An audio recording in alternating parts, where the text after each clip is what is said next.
Hey everybody, welcome to this week's video.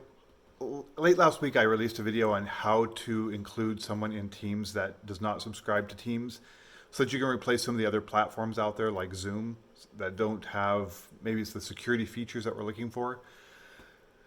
This week what I want to talk about is securing Zoom. So last week again I showed you how to create that meeting. Very simply done in Outlook. If you're a Teams subscriber, you can put in the person you want to send it to, whether or not, again, they subscribe to Microsoft Office 365 by simply clicking this button. It populates it, you can send it. I also showed you what it looked like from the perspective of the person who is not the member, but is included in your meeting.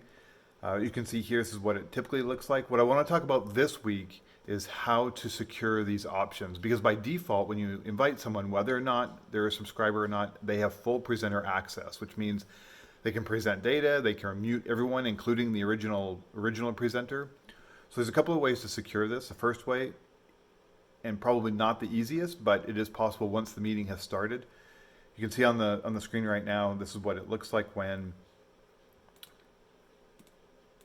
you enter the meeting. You can see your attendees.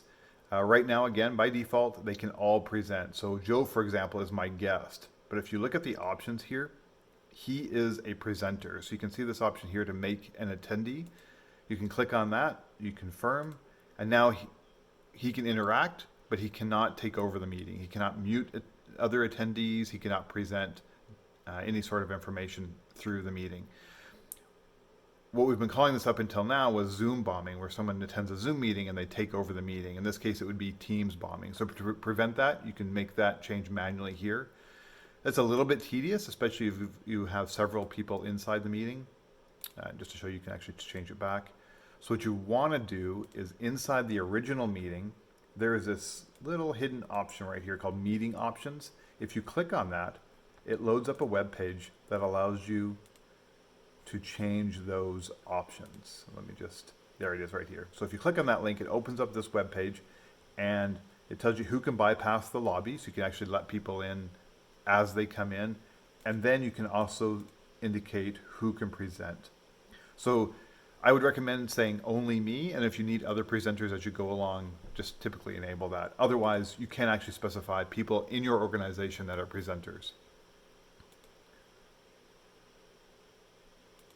There we go, we can actually choose the participants. All right, just another quick, I want to show you guys something else that you can do here. Inside of Teams itself, you can go to the calendar and you can actually see your meetings inside the Teams calendar. And you can do the same thing from here. If you open that up, just gonna move that out of my way here. If you go into the meeting, you can get to meeting options here. If the meeting hadn't started yet, you could actually see this right in the title bar. But again, it's the same thing. It's going to take you to the same options. Make sure you're setting those options and protect yourself.